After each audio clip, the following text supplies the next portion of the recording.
Welcome to Capital Combat. The name says it all. I'm Hakeem Branch, and today I'm going to very briefly recap this past Saturday's UFC fight night, which was number 92, and then I'm going to preview this Saturday's UFC fight night, which is 93. Now, I'm only going to talk about the main event.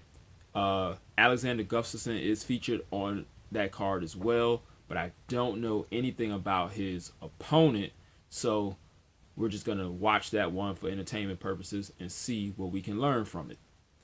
Let's go back to this past Saturday, where in the preview video, if you caught it, you remember us talking about Anthony Pettis versus Charles Oliveira, and the main event, which was Damian Maia versus Carlos Condit. Now, before we get into all of that, we have to talk about Paige VanZant and her jumping switch kick knockout over Bec Rawlings. That was amazing. If you have not seen that, make sure you catch it on YouTube because it was a thing of beauty. So, going into the fights that we talked about in the preview video, Anthony Pettis versus Charles Oliveira. This was Pettis' first fight at 145 after being a stalwart of the lightweight division, which is 155.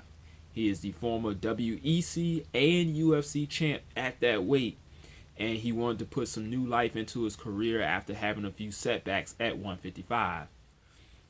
He had a very tough test in his first fight in Oliveira, and if you remember from the preview video, I mentioned that he did an interview the week of the fight, and he looked really bad. He was very gaunt. His skin looked dry. It looked like he was having a very hard time making the weight.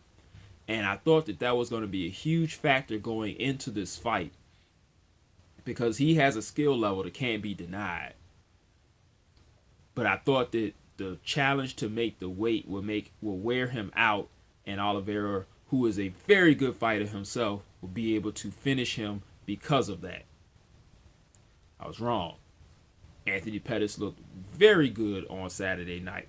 He was sharp. He was crisp. He was quick. His punches had a lot of snap on it. His kicks looked phenomenal as always. He hurt Oliveira in the first round with a body kick to the left side, and going for the finish, he did tire himself out a little bit. Which is what he said afterwards, because I noticed he looked a little labored in the second round. Oliveira is a very, very tough competitor. Like I said, he is one of the top guys in the division, and he really wanted to put on a show against Pettis, and you could tell he was very accurate as well. He got Pettis to the ground very easily. Unfortunately, when they got there, Pettis was able to use his very underrated grappling game to end up with a lot of reversals and end up negating the groundwork of Oliveira.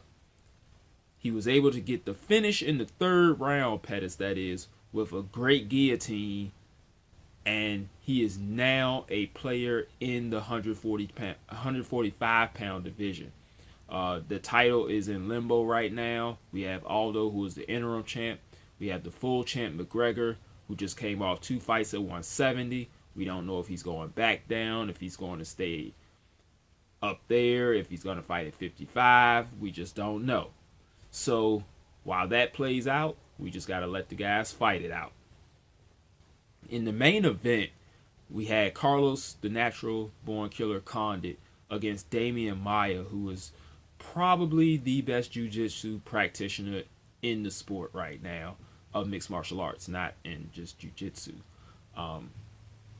But in the preview video, I said that if Condit can keep him at the end of his long punches, he would stand a chance.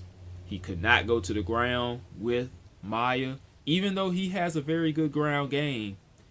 Damian Maia is just on a whole nother level when it comes to the Brazilian Jiu-Jitsu. And he showed that on Saturday night.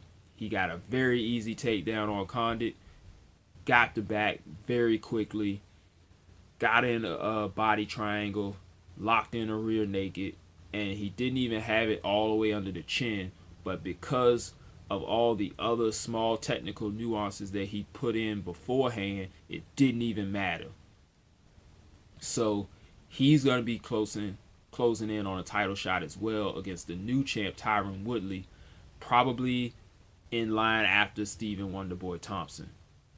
So with that being said, let's fast forward to this Saturday night, in which we have two MMA stalwarts in Andre the Pitbull Arlovski and Josh the War Master Barnett, two former UFC champs, still in contention years after winning the belts. These guys are true vets that are ready to go on Saturday. And in this one, this is a fight that you don't want to be on your phone. You don't want to be checking your social media networks. Have all your drinks ready, have your popcorn ready, and keep your eyes glued to the TV, because this fight might not last long. In Arlovski, we've got a guy who's finished more than 2/3 of his opponents, but he's been finished about 80% of his losses. I believe it's 9 out of 12 of his losses are by knockout. Very high percentage. So he's a live by the gun, die by the gun type of guy. If he lands on you, you're most likely going out. But if you land on him, he's most likely going out too. And in Barnett, we have a very physical, very big heavyweight who can land. He's not known for his knockouts. He's a really big submission guy. I believe he has over 20 submission victories in all of the MMA promotions he's fought for. But when we talk about somebody who's been knocked out as much as Arlovski, he has a chance to knock him out as well. That's why I said you do not want to look away during this fight. I believe that Barnett will be able to weather the storm of Arlovski. He likes to charge forward with straight punches. He's very accurate. He's very fast. And as we know from all the knockouts, he's very powerful.